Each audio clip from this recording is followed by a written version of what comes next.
The bridge of the eternal horizon hummed with quiet efficiency as Commander Hune studied the holographic display before him. 3,000 years of peaceful exploration had taught the Velthrin collective patience. What his sensors showed defied explanation. The star system ahead blazed with artificial energy signatures unlike anything in their extensive databases. Commander. I'm detecting over 2,000 distinct structures, Mingi announced from her station, her slender fingers dancing across the control interface. As science officer, she had analyzed countless solar systems, but none like this. Multiple planets show signs of terraforming. The asteroid belt has been completely restructured. There are orbital platforms around every major celestial body. Hune felt his dual hearts quicken. The Velthrins had explored 40% of the galaxy over 3 millennia, cataloging species and sharing knowledge. They had never encountered a civilization this industrious in such a confined space. Most species took tens of thousands of years to develop beyond their home world. Whoever built this had done it remarkably fast. Reduce speed to sublight, Hune ordered. Broadcast friendship protocols on all standard frequencies. Prepare the cultural exchange package. The Eternal Horizon glided deeper into the system, passing a massive mining operation on an ice moon. Hundreds of automated drones swarmed across the surface like metallic insects, extracting resources with mechanical precision. Hyone noticed something odd. Each drone bore the same symbol, a blue circle with green countenance, circled by what looked like orbital rings. Commander, we have an incoming vessel, the tactical officer reported. Single ship, frigate class, armed. Hune raised his hand before anyone could sound alarms. Of course they're armed. We're strangers in their home. Open a channel and transmit our peaceful intentions. The view screen flickered to life, and Han found himself staring at a being unlike any he'd encountered. She sat in a command chair that looked oddly comfortable compared to Velthrin military standards. Her dark eyes studied him with clear intelligence and something else amusement. This is Captain Juan of the mining frigate Steadfast, she said in perfectly translated Velthrin. You're a long way from charted space, Commander. What brings the Velthrin collective to human territory? Human.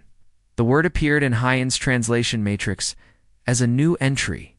He composed himself quickly, drawing on centuries of diplomatic training. Captain Juan, I am Commander Hune of the Velthrin Exploration Fleet. We detected unusual energy patterns and came to investigate. We had no knowledge this system was claimed. Please accept our sincere apologies for this intrusion. Guan laughed, and the sound was warm and genuine. Relax, Commander. We don't shoot visitors for being curious. Though I have to say you folks are the first aliens we've met who actually found us. Welcome to human space. How about you follow me to Waystation Prometheus? I think you're going to want to see this.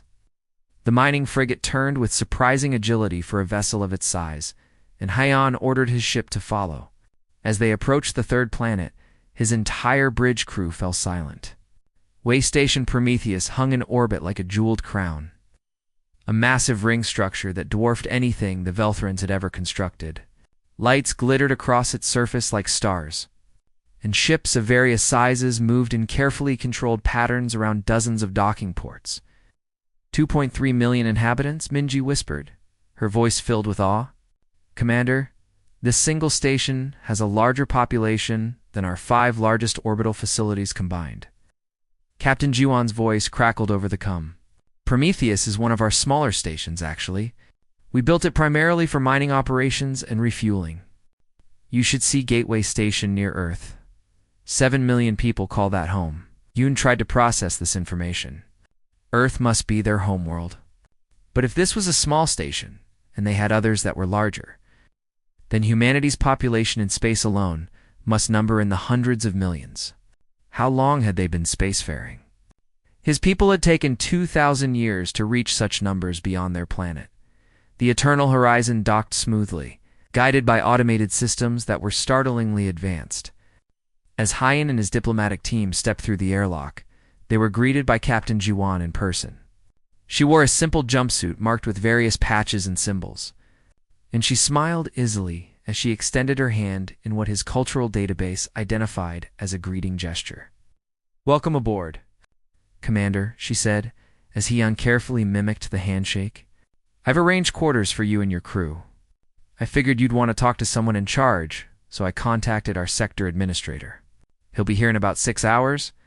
In the meantime, feel free to explore. Just maybe don't wander into the military sections without an escort." Military sections. The casual way she mentioned it sent a small chill through Hyon's spine. "Your station has military facilities." Kyuan looked at him with genuine confusion. "Of course, every station does. You never know what you might encounter out here. Pirates, hostile wildlife on mining worlds, spatial anomalies that need armed intervention. Basic safety, really." She led them through corridors that bustled with activity. Humans of all ages moved with purpose, many carrying tools or data tablets. Children laughed as they ran past, chased by an exasperated adult. Market stalls sold food and goods. A public garden flourished under artificial sunlight, tended by elderly humans who chatted among themselves. It looked like a thriving city, not a space station. "How long have your people been in space?" Hyon asked, unable to contain his curiosity. "Any longer?" G1 considered the question as they entered an observation deck with a stunning view of the planet below. "Well, we first left Earth's atmosphere about 400 years ago. Primitive stuff at first, just chemical rockets and basic satellites. We established our first permanent orbital station maybe 350 years back. Built our first FTL drive 270 years ago, and that's when things really took off. We've got 47 colonized systems now, with another 100 being surveyed for settlement." Hyon's mind reeled. 400 years? The Velthrans had needed 10,000 years to develop faster-than-light travel. These humans had done it in a fraction of that time and had already spread across dozens of star systems. What kind of species could advance so rapidly? Captain Minji said quietly, "I'm detecting unusual readings from the ships in the docking bay.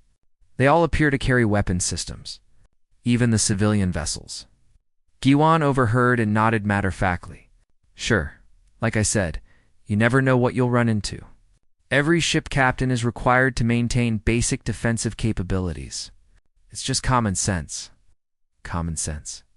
Hyon looked at this human woman with her easy smile and casual demeanor, and he realized something profound and slightly terrifying. Humanity had built this civilization with the assumption that danger was everywhere, that threats were constant, and that preparation for violence was simply practical thinking.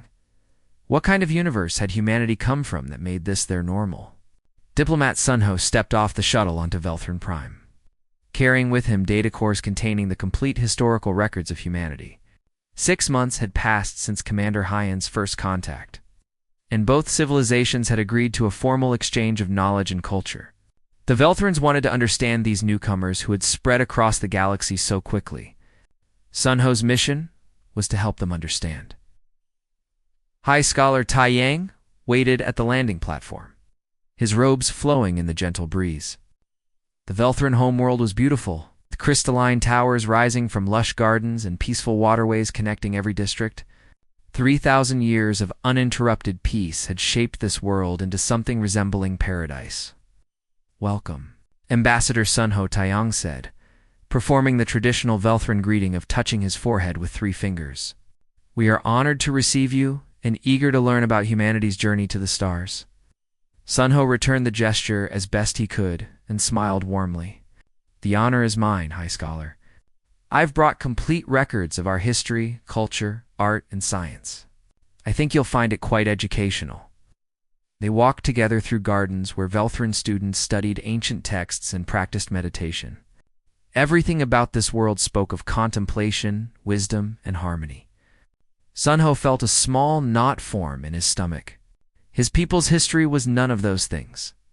In the Grand Archive, a building that had stood for over 1,000 years, Taeyang assembled his finest scholars. 12 of the most brilliant minds in Velthram. Civilization gathered around the holographic display as Sunho activated the first data core. He had carefully organized the information chronologically. Starting with humanity's earliest recorded history, the Velthran scholars watched with fascination. As images of ancient Earth appeared, early humans hunting with primitive tools, building the first settlements, developing agriculture and writing. So far, it matched the pattern of most spacefaring species. Slow, steady progress over tens of thousands of years. Then came the first wars. Tai Yang watched as human armies clashed with bronze weapons, thousands dying in single battles over territory and resources. His expression remained neutral, though Sun Ho noticed the slight tightening around his eyes. Most species had periods of conflict in their development. This was not yet concerning, but the wars never stopped, century after century. The holographic display showed humanity's relentless cycle of violence. Empires rose and fell. Cities burned. Weapons grew more sophisticated and deadlier. Swords became guns. Guns became artillery. Artillery became weapons that could level entire cities in moments. Pause, Tai Yang said quietly when the display reached Earth's 20th century. The frozen image showed a mushroom cloud rising over a city, its terrible beauty captured in stark black and white. What are we seeing? Sun Ho took a deep breath. He had known this moment would come. That is an atomic weapon. My people developed the ability to split atoms and release enormous amounts of energy. We used this discovery to create bombs capable of destroying entire cities instantly. The weapon you see killed approximately 80,000 people in seconds. The Velthran scholars sat in stunned silence. One of them, a young researcher named Borum, spoke with a trembling voice. But surely this was an isolated incident? A terrible accident that taught your people to abandon such weapons. No, Sun Ho said gently. We built thousands of them. 2 nations amassed enough nuclear weapons to destroy all life on Earth several times over. We called it mutually assured destruction. The idea was that if both sides could annihilate each other, neither would start a war. Tai Yang stood abruptly, his calm demeanor cracking. That's insane. Your species developed the power to commit suicide and used it as a deterrent? How did you survive? Sun Ho smiled sadly. Barely. We came close to extinction more than once. But we learned. Eventually, we reduced our nuclear arsenals and established treaties. The important part isn't that we built these weapons, High Scholar. The important part is that we learned not to use them. The presentation continued. The Velthran scholars watched humanity stumble through wars, genocides, and catastrophes that would have ended most civilizations. They saw humans fight each other over religion, resources, ideology, and territory. They witnessed humanity's capacity for breathtaking cruelty and violence. But they also saw something else. Between the wars, humans created art of stunning beauty. They wrote philosophies of profound wisdom. They built cities that touched the sky and machines that could think. Every time humanity was knocked down, they got back up and reached higher than before. Every disaster taught them something new. Every failure made them stronger. Your people never had a period of peace longer than a few decades, Tai Yang observed, his voice filled with something between horror and reluctant admiration. For thousands of years, some part of humanity was always at war with another part. How did you develop space travel? How did you advance your technology when you were constantly fighting? Sun Ho considered the question carefully. War drove much of our innovation, I'm afraid. We developed rockets to deliver weapons across continents. We created computers to calculate artillery trajectories. We invented the internet for military communications. Then we found peaceful uses for all these technologies. Weapons became tools. Military inventions became civilian conveniences. He advanced the timeline to show humanity's expansion into space. The Velthrans watched as humans built orbital stations, established moon bases, and finally achieved faster-than-light travel. But what struck them most was the militarization. Every human vessel carried weapons. Every colony had defensive systems. Every outpost was fortified. You still expect war, Borum said, her voice barely above a whisper. Even in space, even after achieving such wonders, you still prepare for violence. We prepare for reality, Sun Ho corrected gently. The universe is vast and often hostile. We learned on Earth that the unprepared perish and the naive suffer. We remember our lessons. Tai Yang requested a break, and the scholars filed out in silence, their faces troubled. Sun Ho remained in the archive, knowing they needed time to process what they had seen. The Velthrons had never witnessed this level of sustained violence in any species. Most civilizations either destroyed themselves or learned peace early in their development. Humanity had done neither. They had walked a razor's edge for thousands of years, balancing between self-destruction and transcendence. 3 days later, Taiyang invited Sun Ho to witness a human cultural exchange at the Velthron Military Academy. It was meant to be a peaceful demonstration of human physical training and discipline. What the Velthrons witnessed instead shook them to their core. 5,000 human soldiers moved in perfect synchronization across the parade ground. Their movements were precise, efficient, and unmistakably martial. They demonstrated small unit tactics, weapons, handling, and combat formations. Every motion spoke of countless hours of training and centuries of accumulated knowledge about how to fight and win. Borum stood beside Taiyang, watching the display with wide eyes. "This is just the Planetary Defense Force?" she asked Sun Ho. "Yes," he confirmed. "These soldiers are responsible for protecting human colonies from pirates, hostile wildlife, and natural disasters. Our actual military operates in deep space, protecting trade routes and exploring dangerous sectors. How many soldiers do you have?" Taiyang asked, though he seemed afraid of the answer. Sun Ho smiled. "I'm not authorized to share exact numbers, High Scholar, but I can tell you that every human colony has defensive forces. Every sector has a rapid response fleet, and our home fleet around Earth is the largest military formation humanity has ever assembled. We learn from history that peace is maintained by those willing and able to defend it."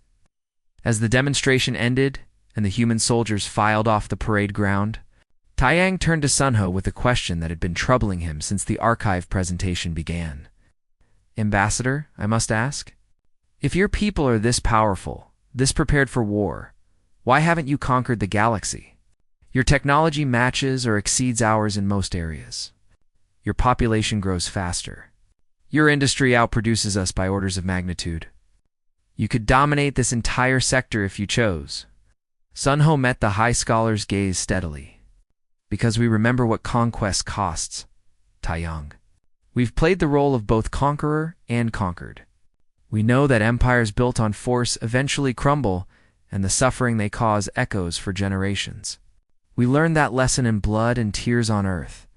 We won't repeat it among the stars." "But you could," Taiyang pressed. "That's what frightens me, Ambassador. You have the capability and choose not to use it. But what happens if you change your minds? What if humanity decides that peace is less important than power?" Sun Ho placed a hand on the scholar's shoulder. "Then the galaxy would burn, and we would burn with it. But that won't happen, High Scholar, because every human child learns our history. Every soldier studies our wars. Every leader remembers what we were and chooses what we want to become. Our strength isn't our weapons or our numbers. Our strength is knowing when not to use them." The Velthron looked at him for a long moment, then nodded slowly. "I hope you're right, Ambassador. For all our sakes." The distress signal cut through subspace like a scream. Trading Station Harmony, a neutral outpost on the border between explored and unexplored space, was under attack. 300 civilians were trapped inside, including both humans and Velthrons, who had been conducting peaceful trade negotiations. Fleet. Commander Salmon received the alert aboard the Velthron cruiser Peaceful Dawn. She immediately mobilized her diplomatic rescue squadron. 3 ships, equipped with negotiation specialists and minimal defensive weapons. The Velthrons had handled similar situations countless times over their long history. Pirates or raiders could usually be reasoned with, bribed, or peacefully discouraged from violence. "Estimated arrival time is 6 hours, her navigation officer reported. "We're transmitting friendship protocols and offering to negotiate for the hostages' release." Salmon nodded approvingly. Violence was always the last resort.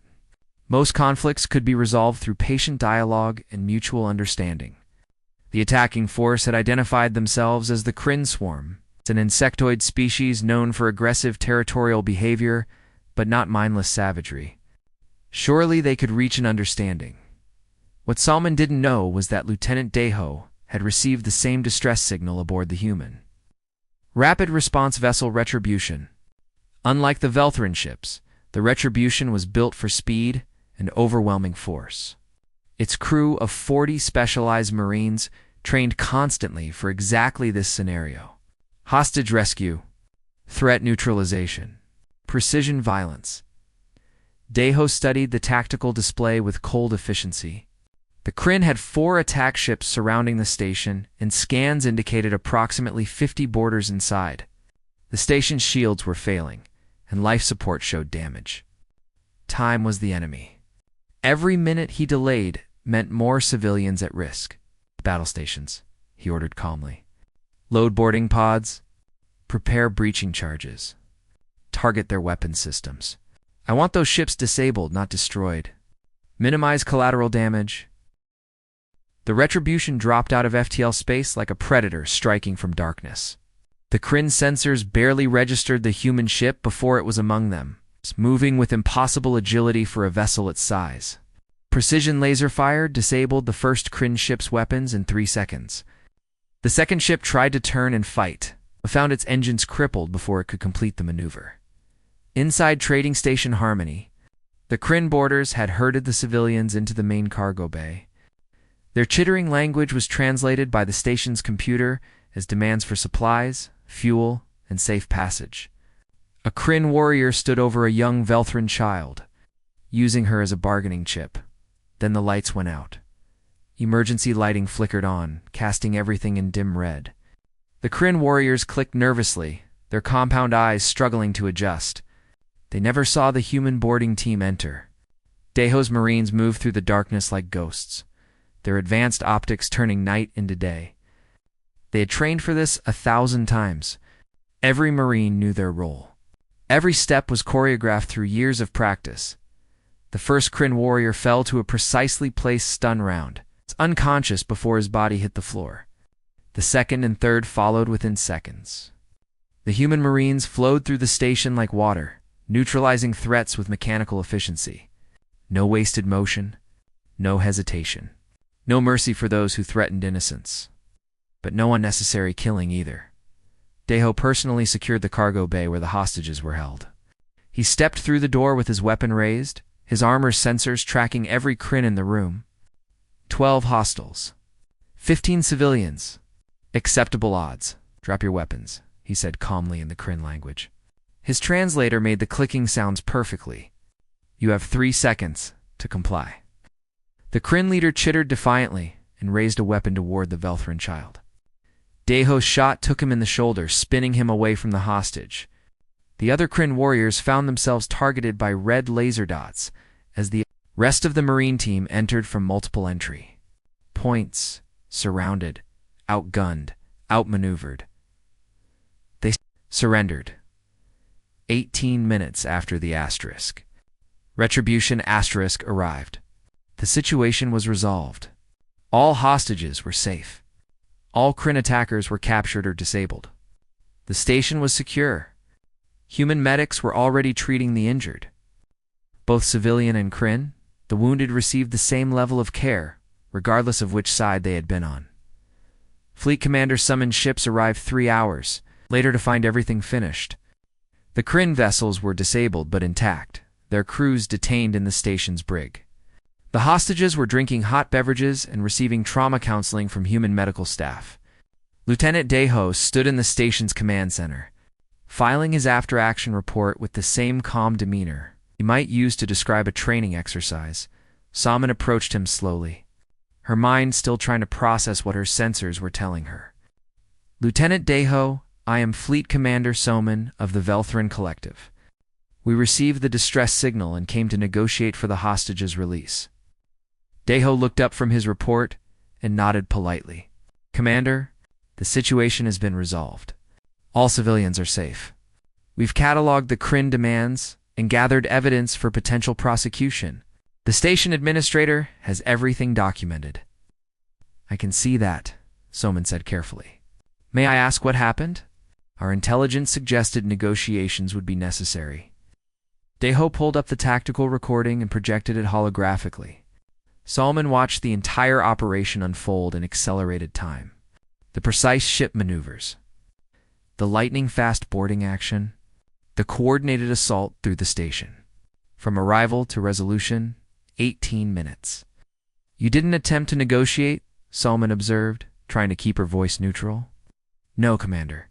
The Kryn were using a child as a shield. They had already killed 2 station security officers and were threatening to execute hostages every hour until their demands were met. Negotiation was not the appropriate response." Solomon felt her throat tighten. "But surely you could have tried dialogue first. Perhaps they would have killed someone while we talked." Deho interrupted gently but firmly. "Commander, with respect, we've encountered the Kryn before. They're raiders who respect only strength. Every minute we delayed was another minute that child spent with a weapon pointed at her head. I will not apologize for acting decisively to protect innocent lives." Over the following days, Solomon reviewed every second of combat footage. She studied the human tactics, analyzed their weapons, and interviewed the rescued civilians. What she discovered disturbed her more than the violence itself. The humans had done this before. Many times, every movement was practiced. Every tactic was refined through experience. The Marines worked together with the unconscious coordination of a single organism. They had training protocols for dozens of scenarios, weapons specialized for different threats, and medical teams prepared for every type of injury. Borum, the young Velthran researcher who had attended Ambassador Sunho's history presentation, was among the rescued hostages. She found Solomon in the station's observation deck, staring out at the repaired human ship. "They saved my life," Borum said quietly. "That Kryn was going to kill me. I saw it in his eyes. Then the lights went out, and when they came back on, I was safe. The human soldier who carried me to safety asked if I was hurt, then gave me his water and told me everything would be okay. He was so calm, Commander, like this was just another day for him." Solomon turned to look at the young scholar. It probably was Borum. That's what frightens me. She began sharing her findings with other Velthran commanders, and eventually with other species. A pattern emerged that no one had noticed because humanity had been so good at keeping the peace. Piracy along human trade routes had dropped 97% in the last 50 years. Aggressive species that once raided freely now avoided human-protected space. Several hostile groups had simply disappeared after threatening human civilians. The humans didn't just defend, they hunted. When raiders attacked a human convoy, the response wasn't defensive. Human ships tracked the raiders back to their base and destroyed it. When pirates took hostages, human Marines rescued them and captured every single pirate for trial. When hostile species threatened colonies, human fleets arrived in overwhelming force and made it clear that such aggression would not be tolerated. The galaxy had become safer. Not because everyone had learned to love peace, but because humanity enforced it. Lieutenant Deho finished his report and prepared to depart with his team. Before leaving, he visited the recovered hostages in the station's medical bay. He spent time with each one, ensuring they felt safe and offering resources for trauma support. When he reached the Velthran child he had saved, her mother embraced him and wept tears of gratitude. "Thank you," she whispered. "Thank you for protecting my daughter." Deho smiled gently. "That's why we're here, ma'am. To make sure the innocent don't suffer. That's what humanity does." As the Retribution jumped back into FTL, Solomon stood in the station's command center and made a decision. The Galactic Council needed to convene. They needed to discuss what humanity had become and what it meant for every species in the galaxy. Because the humans were no longer just explorers or traders, they were the galaxy's guardians. Whether anyone had asked them to be or not, the Galactic Council chamber had not convened in full session for 217 years. The last time, it had been to celebrate the Dreth Communion's successful terraforming of their 100th world. That had been a joyous occasion. This meeting felt different. 63 species gathered in the ancient hall, and the air was thick with tension and uncertainty. Ambassador Hannah represented humanity. She sat calmly in the designated seat, her hands folded in her lap, her expression pleasant and open. She had been briefed on the concerns. She knew why the council had called this emergency session. The galaxy's elder species were afraid. High Arbitrator Kai, a Dreth elder whose species had existed for 12,000 years, opened the proceedings. His voice carried the weight of millennia of accumulated wisdom. We gather today to address a matter of grave importance. The human species has expanded across the galaxy with unprecedented speed. In 300 years, they have achieved what most species require thousands of years to accomplish. We must determine if this expansion represents a threat to galactic stability. Murmurs of agreement rippled through the chamber. Representatives from dozens of species nodded. Some looked at Hannah with suspicion, others with outright fear. A delegate from the Quarian Assembly stood. The humans have militarized space to an extent we have never witnessed. Every ship carries weapons. Every station has defensive systems. They maintain standing military forces that dwarf our own security services. We must ask, what are they preparing for? Another voice joined in. Human vessels have been detected in restricted territories. They claim to be conducting surveys, but we believe they are establishing military outposts beyond our ability to monitor them. Hannah listened patiently to each complaint. The concerns were predictable. Humanity had indeed expanded rapidly. They had indeed built a powerful military. They had indeed explored aggressively into every corner of the galaxy. She waited until the last speaker finished before requesting permission to address the council. "Thank you for your concerns," she began, her voice calm and measured. "I would like to ask a simple question before I respond. Has humanity threatened any of you?" Silence fell over the chamber. "Has humanity violated any established treaties or territorial agreements?" More silence. "Has humanity taken resources that were not freely traded for? Have we enslaved any species?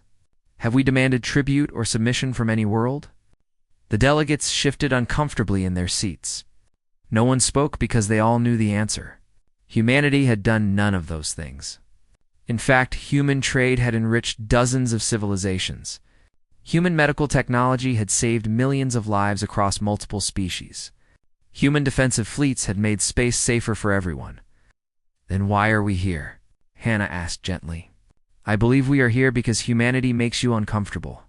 We expand quickly. We prepare for war. We are different from you. But being different is not a crime. Honored delegates. It is simply being different." High Arbitrator Kai leaned forward in his seat. "Ambassador Hannah, your words are reasonable, but they do not address the core concern. Your people have existed in space for only 3 centuries. In that time, you have spread farther and faster than any species in recorded history. The Dreth Communion took 4,000 years to colonize 100 worlds. Humanity has claimed 47 systems in 300 years. How do we know this expansion will stop?" Before Hannah could respond, Intelligence Officer Yuna entered the chamber. She had not been scheduled to speak, but she carried information the council needed to see. Hannah gestured for her to proceed. Yuna activated her neural interface, and holographic data flooded the chamber. Star charts appeared, showing human exploration patterns across the galaxy. The delegates watched in growing alarm as the scope of human activity became clear. Honored council members, Yuna began, her voice crisp and professional. "What you see before you is the complete record of human exploration and outpost establishment over the past 200 years. We have been thorough in our mapping of the galaxy." The hologram zoomed out, showing the full galactic disk.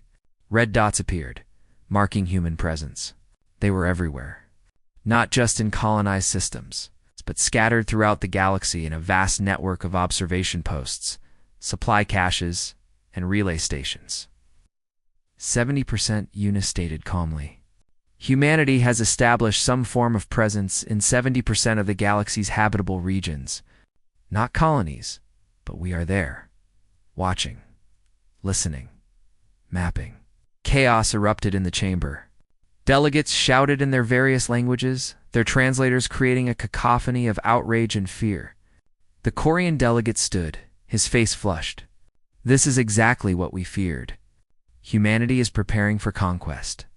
You have surrounded us all." "Silence!" High Arbitrator Kai's voice cut through the noise like a blade. Let the humans speak.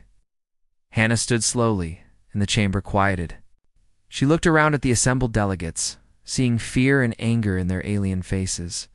She understood. From their perspective, humanity looked like a predator surrounding its prey. "You're right to be concerned," she said, and her honesty seemed to catch them off guard. "If I were in your position, I would be worried too. A young, aggressive species has quietly positioned itself throughout the galaxy. It looks suspicious. It looks dangerous." She gestured to the holographic display. "But let me tell you what you're really seeing. You're seeing a species that learned a terrible lesson on their homeworld. We learned that ignorance kills. We learned that being unprepared means being vulnerable. We learned that knowledge is survival." Hannah walked to the center of the chamber, standing beneath the holographic galaxy. "Every one of those red dots represents a question we needed answered. Is this region safe? Are there hostile species here? What resources exist?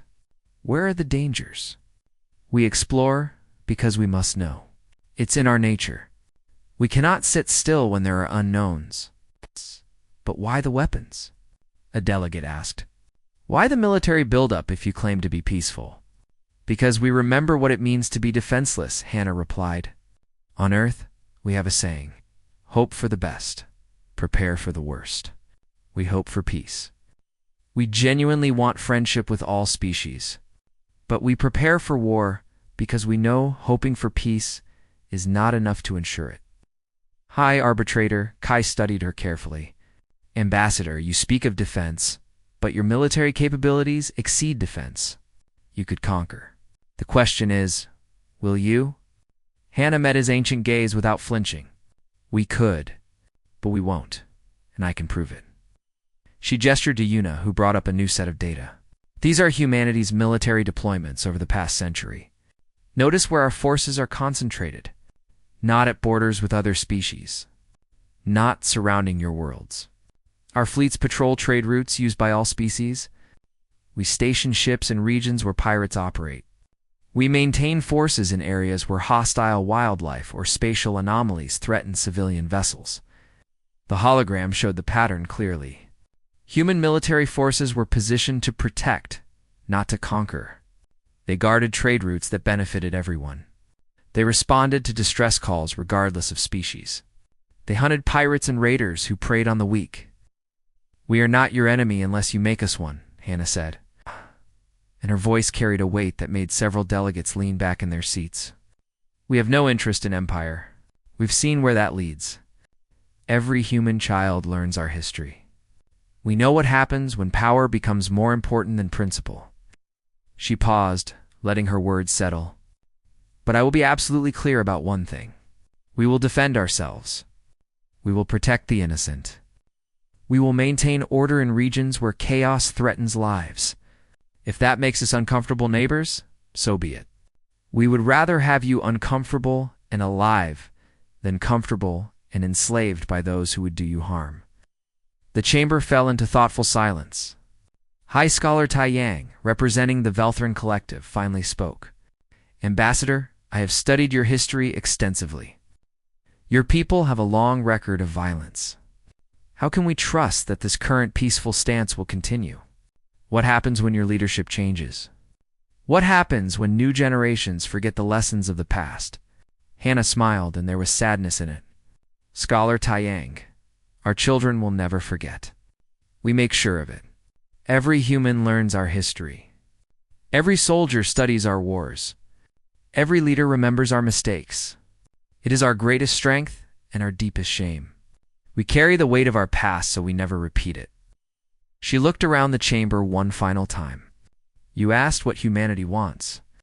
We want what we've always wanted, to survive, to grow, to explore, and to protect those who cannot protect themselves.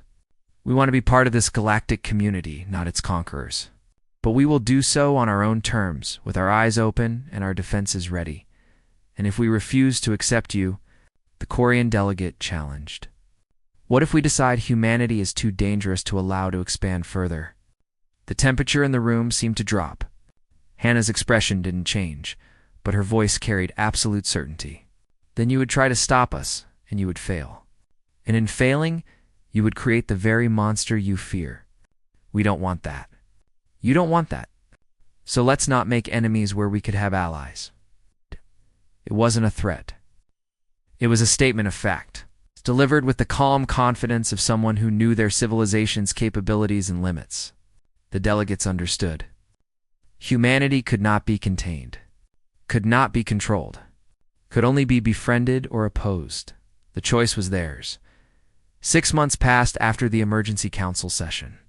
The galaxy remained tense, watching humanity with a mixture of fear and grudging respect. Some species chose to strengthen their relationships with humans. Others maintained wary distance. But all of them wondered the same thing. What made humanity this way? Commander Heian decided he needed to understand. He sent a formal request to the human government, asking for permission to visit Earth itself and observe human culture firsthand. To his surprise, the response came from Admiral Junho, the commander of humanity's deep space fleet. Commander Heian, you are welcome to visit our homeworld. However, I would like to invite you to witness something specific. Every year we hold what we call the Remembrance. It might help you understand what drives us. Will you come? Heian accepted, and 3 weeks later, his shuttle descended through Earth's atmosphere. The planet was beautiful, with blue oceans and green continents wrapped in white clouds. Cities glittered across the surface, connected by networks of light. Orbital stations circled the world in careful patterns, and the space around Earth was busy with traffic from dozens of systems. Admiral? Junho met him at the landing platform in Geneva, one of Earth's oldest cities. The human officer was younger than he had expected, perhaps only 60 standard years. But his eyes carried the weight of much older wisdom. Welcome to Earth, Commander Junho said, shaking Heian's hand firmly. I appreciate you taking the time for this visit. I think it will be educational for both of us. They traveled by air transport to a massive orbital station that Hyun hadn't noticed during his approach. It was positioned in a stable orbit, but served no obvious commercial or military function. As they docked, Han realized the entire structure was a memorial. We call it the Remembrance Station, Junho explained as they walked through the entrance. Every human child visits at least once before they turn 10 years old. Many return throughout their lives. It's important that we never forget. The interior was vast and solemn. Holographic displays lined the walls, showing images from throughout human history. But these weren't the triumphs and celebrations most species chose to memorialize. These were humanity's darkest moments. Heian walked slowly through the exhibits, his heart's heavy. He saw the ancient wars, the religious conflicts, the genocides. He watched footage of atomic weapons destroying cities in blinding light. He observed the concentration camps, the mass graves, the systematic slaughter of millions. Every horror humanity had inflicted upon itself was documented here in painful detail. Why do you show this? Hyun asked quietly. Most species bury their shameful past. Why do you force your children to witness these atrocities?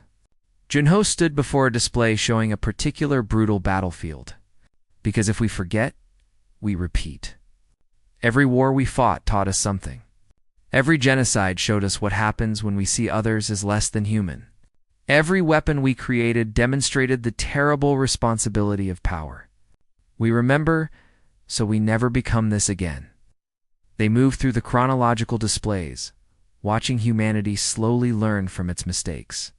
The formation of international laws, the establishment of human rights, the gradual reduction of warfare, the eventual unification of Earth under a single peaceful government. It had taken thousands of years and uncountable suffering. But humanity had finally learned. In one section, Hyun found something unexpected. Families with young children moved quietly through the exhibits. Parents explained the images to children who listened with serious faces. A young girl, no more than 8 years old, stood before a holographic display of nuclear devastation, tears streaming down her face. Yes, it's okay to cry. Yoonji, her mother said gently, kneeling beside her. These were real people who died here? Real families like ours? We remember them, and we promise to do better. The girl wiped her eyes and placed a small flower at the base of the memorial wall. The wall stretched for hundreds of meters, covered in names. Billions of names? Every person who had died in humanity's wars, remembered forever. Junho noticed Haon's expression. Every name matters, Commander. Every life lost to our violence is recorded here. We don't hide from our past. We face it directly and let it teach us.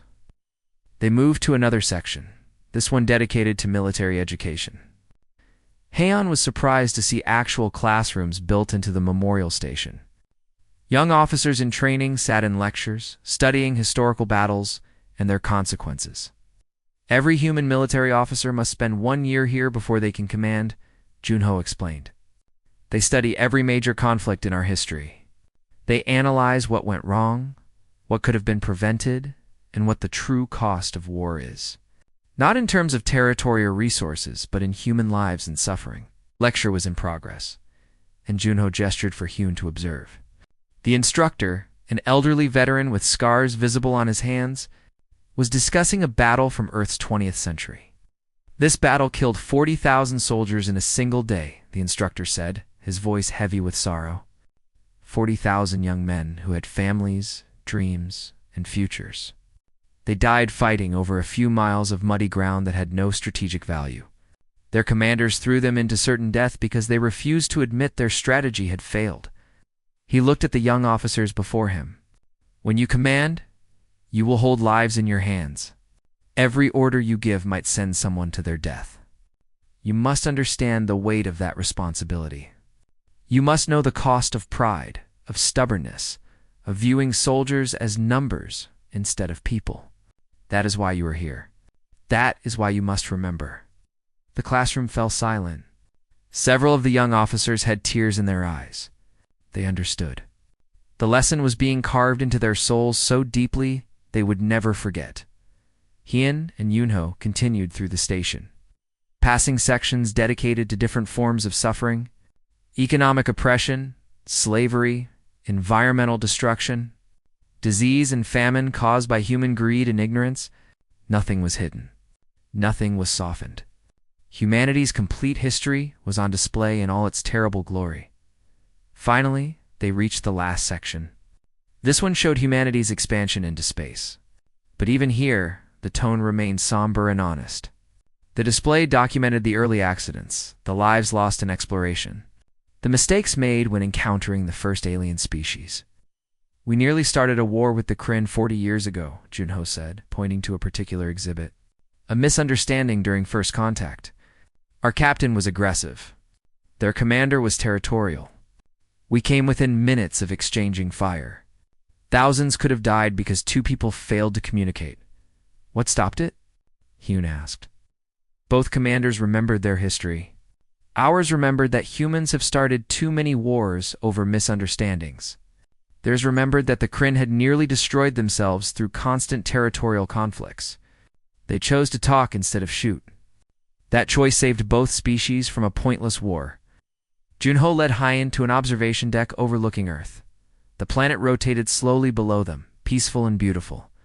Ships came and went, carrying the commerce of dozens of civilizations. Human and alien vessels shared the space in harmony. Do you understand now, Commander? Junho asked. Our strength doesn't come from our weapons or our numbers. It comes from remembering what we were and choosing what we want to become. Every human knows our capacity for violence. We teach it to our children. We force our leaders to study it. We remember, so we never become that again. Hyun watched a small shuttle depart from the station, carrying a family of Velthrons who had been visiting the memorial. The young Veltron child Youngji from earlier waved at the window as they left. She had learned something today that her own species had never needed to learn: the true cost of violence. Your people have never experienced sustained warfare, Junho continued. You developed peacefully, learned cooperation early, and spread across the stars in harmony. That's beautiful, Commander. We envy that. But it also means you don't understand conflict the way we do. You don't know how to fight because you've never needed to. And that makes us weak, Haon said quietly. Understanding dawning. It's not weak innocent. There's a difference. Junho turned to face him. The galaxy has been peaceful because no one strong enough to threaten it has emerged in millennia. But peace maintained by chance is fragile. When something dangerous appears, innocence won't protect you. Kindness won't save you. You need strength and the wisdom to use it properly. Ewan thought about the Kryn raid, about how his fleet had arrived with diplomats while humans had arrived with soldiers. Both approaches had value, but only one had saved lives that day. You're saying the galaxy needs humanity, Heian said? Not to conquer it, but to protect it. Gun-Ho shook his head. The galaxy doesn't need humanity specifically. It needs someone who understands both peace and war, who has the strength to defend and the wisdom not to abuse that strength. We happen to be that species right now. But we didn't ask for this role, Commander. History forced it upon us. They stood in silence for a long moment, watching Earth turn below. Finally, Heian made a decision. I'm going to recommend to the Galactic Council that we accept humanity as full partners in galactic affairs. Not just as traders or explorers, but as equals. And I'm going to suggest that other species learn from you.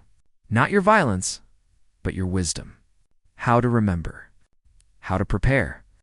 How to carry the weight of power responsibly. Gun-Ho smiled. That's all we've ever wanted, Commander. To be understood, to be trusted, to be part of something larger than ourselves. As Heian's shuttle departed Earth several days later, he composed his report to the Council. It was lengthy and detailed, but the core message was simple. Humanity had earned their place in the galaxy, not through conquest, but through the wisdom born from having conquered themselves.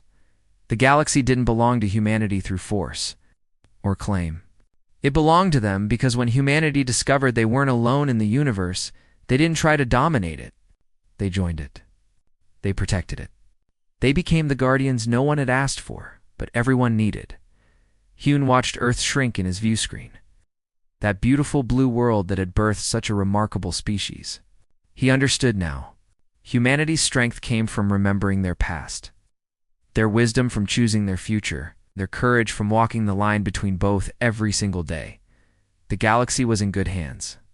Bloody, scarred, imperfect hands that had learned through suffering what it meant to hold power gently.